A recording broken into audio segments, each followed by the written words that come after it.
Une autre application qui a été mise à jour est Calendrier. On va agrandir la fenêtre. Donc Calendrier a perdu son côté cuir. On a désormais une interface beaucoup plus souple, plus dépouillée. En double-cliquant, on peut voir la totalité des événements. Petite chose intéressante, on peut désormais dans les préférences régler le défilement qui peut être un défilement par jour, par semaine ou par semaine qui s'arrête aujourd'hui, c'est-à-dire qu'il fera une semaine comme sur l'iPad.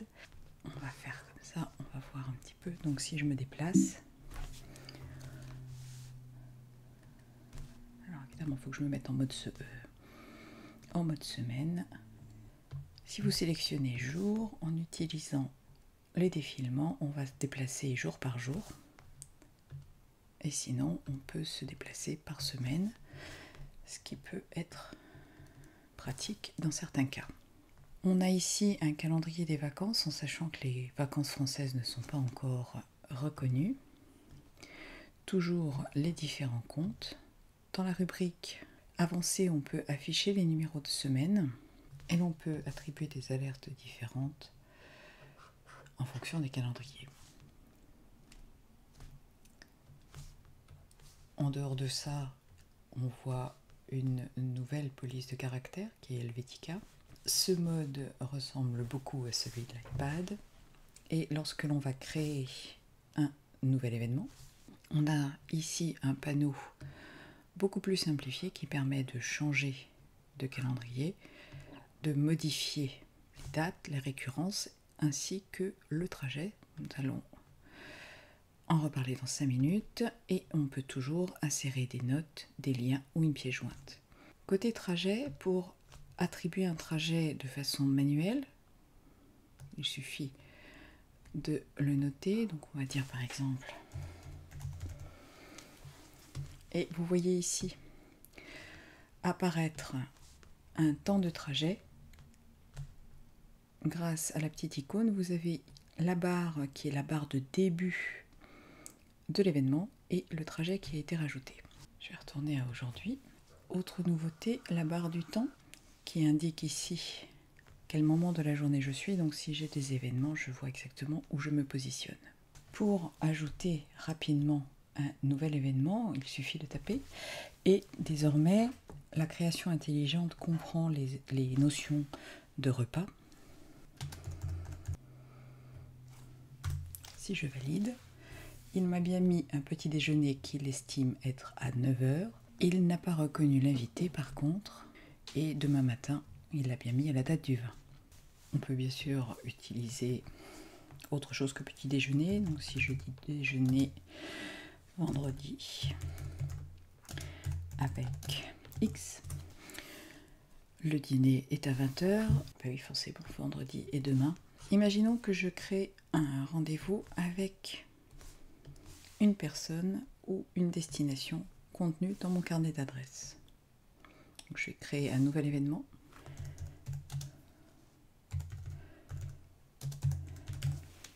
J'ai besoin à ce moment-là d'ajouter un lieu.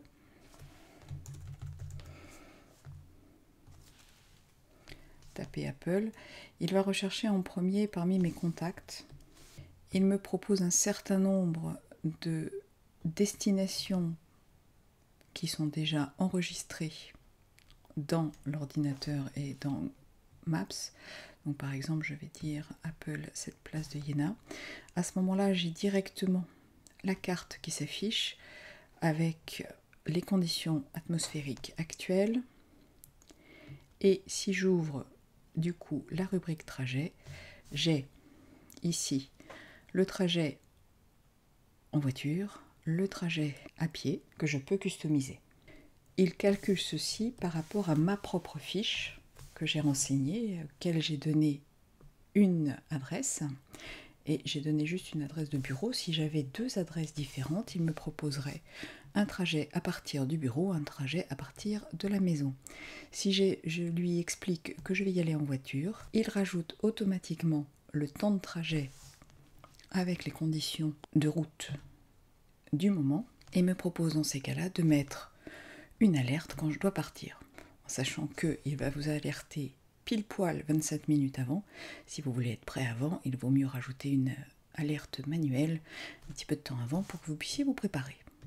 En faisant un double clic, je passe en mode édition. Je peux également faire un clic droit et dire afficher les informations, ce qui me donne un panneau mobile, c'est-à-dire plus un pop-up. Ce panneau, si